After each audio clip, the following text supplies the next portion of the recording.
దైవ మర్మములు.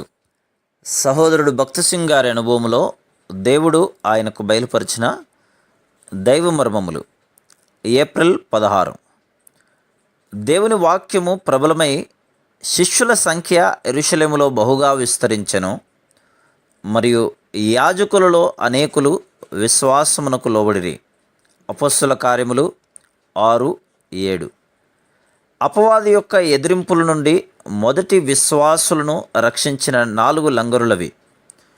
అపొస్తలుల కార్యములు అంతటిలో శత్రువు ప్రవాహము వలె వచ్చి వారిని నిరుత్సాహపరచుటకు, ప్రభువునందున్న వారి విశ్వాసమును ఆనందమును దొంగిలించుటకు గాను ప్రయత్నించినట్టు చూస్తున్నాం. ఇన్ని ప్రతికూల పరిస్థితుల్లో కూడా ఎట్లు ప్రభువు వాక్యం విజయవంతంగా వ్యాపించనో చూస్తున్నాము. అపొస్తలుల కార్యములు 12:24. దేవుని వాక్యము ప్రబలమై వ్యాపించుచుండెను. అపొస్తలుల కార్యములు 13:49. ప్రభువు వాక్యం ఆ ప్రదేశం అంతటా వ్యాపించెను. అపొస్తలుల కార్యములు 19:20.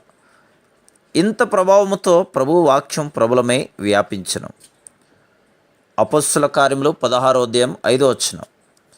గనుక సంఘములు విశ్వాసమందు స్థిరపడి అనుదినము లెక్కకు విస్తరించుచుండెను. అపొస్తలుల కార్యములు 13:52. అయితే శిష్యులు ఆనందభరితులై పరిశుద్ధాత్మతో నిండిన వారైరి. ఇదంతయు ఎట్లు సాధ్యమైంది?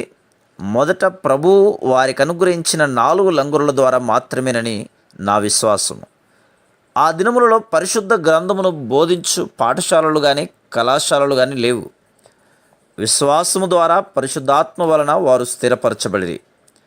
కాబట్టి అపోస్తలులు బోధించిన పవిత్రమైన దేవుని వాక్యమును విశ్వాసులు గ్రహించి బలం పొందిరి.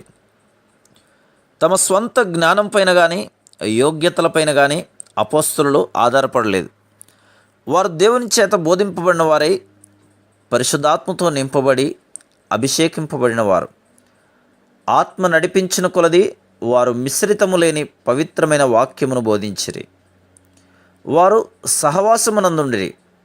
అది కాఫీ లేక టీ త్రాగునప్పుడు ఉండు సహవాసం వంటిది కాదు, లేక చెయ్యి కలుపునప్పుడు ఉండు సహవాసము కాదు.